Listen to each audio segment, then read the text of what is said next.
Le complexe d'Édipe du chien.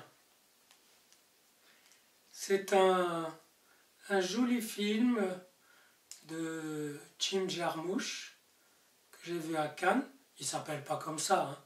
Ça s'appelle Paterson. C'est le nom d'une ville aux États-Unis. Et aussi le nom du personnage qui est un chauffeur de bus avec une jolie femme qui est à la maison, qui rêve de faire des gâteaux pour les vendre le samedi au marché, ce qu'elle fait d'ailleurs le vendredi.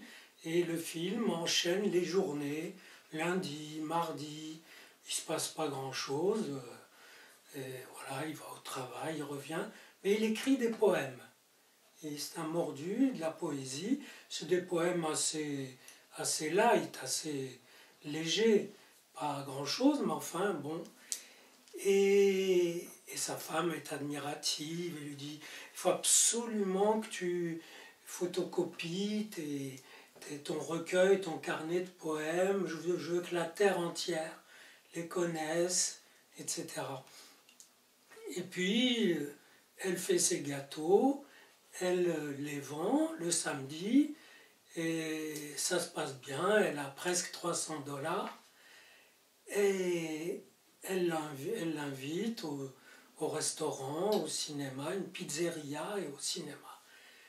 Et eux, ils ont un chien, et lui, il sort le chien, un petit espèce de chien, je ne sais pas comment ça s'appelle, c'est des chiens très très moches, très grimaçants et tout petits. En tout cas, il sort le chien chaque soir, et il l'attache à l'entrée du café, et puis il rentre. Et la femme, elle dit, chaque soir après le dîner, qui est-ce qui va sortir avec son papa? Et le chien frétille la queue, et donc voilà, ça se passe jusqu'à samedi, donc où elle l'invite. Ils sont tout heureux, ils rentrent, et là, qu'est-ce qui s'est passé? Le chien a mis en tout petits morceaux le petit bouquin de poésie, le recueil de poésie écrit par le mari.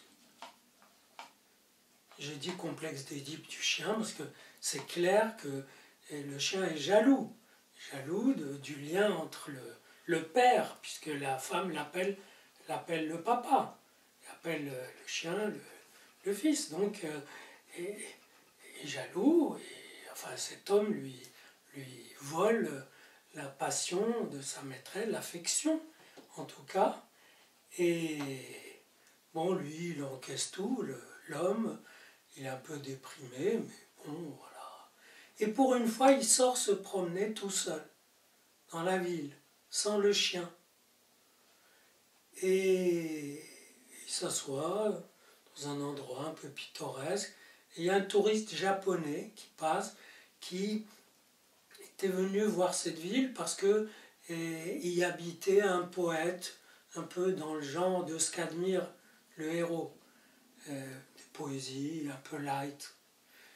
Et il lui dit, voilà, est-ce que vous êtes poète? Il dit, non, pas vraiment. Il dit, parce que moi je suis poète, le touriste japonais. Moi je suis poète. Et puis, il bavarde un peu. Et en partant, il offre un gros cahier blanc, aux feuilles blanches, au type, au personnage, à Paterson. Comme ça. Comme un signe du destin, qui répond exactement à sa question. Est-ce que je dois continuer à écrire mes poèmes, ou est-ce que, avec ce signe ravageur du chien qui met tout en morceaux, qui fout tout par terre, est-ce que, voilà, je me résigne, et ça arrive que le destin, le hasard, peut-être un peu le divin, c'est-à-dire les limites hasardeuses de la vie, fasse des signes, fasse un petit signe, voilà. Qu'est-ce que tu as à faire, couillon? Écris. Tu vas pas simplement t'enfermer dans ton bus et dans ta bulle. Et donc, petite image après, il écrit un poème, aussi léger que les précédents, en tout cas, et voilà. Donc la catastrophe affective de l'Œdipe du chien rebondit en quelque chose d'un lien plus fort à l'écriture. Et j'aime bien, moi, cette métaphore où plutôt que dire prenez soin des animaux, etc., on montre que les animaux sont aussi affectés que les humains, que les animaux ont des complexes aussi.